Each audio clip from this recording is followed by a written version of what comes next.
SCTV was probably the greatest thing that ever happened to me. And it was really, you know, learning by doing. That's none of us really knew what we were doing when we started out on that show, the producers or us.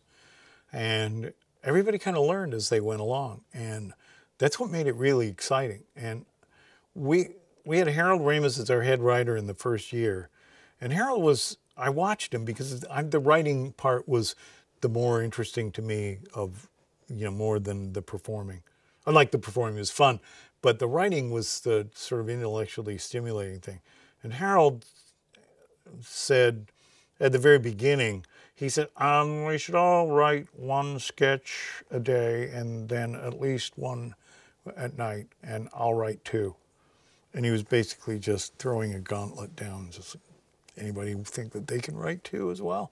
And of course I wanted to do that because it's competitive. And he told me once that he saw his job as head writer that his job wasn't to criticize or tell people to throw that idea. His job was to try to find a way to make what they were doing better. And I mean, I'm working on a show now at Fox, and I'm sitting with the room runner as a consulting producer, and that's exactly what he's doing. And that's what Harold kind of threw out there at the beginning. So I learned a lot from Harold. And then Harold left after the first season, and then we learned from each other, and we learned from failing.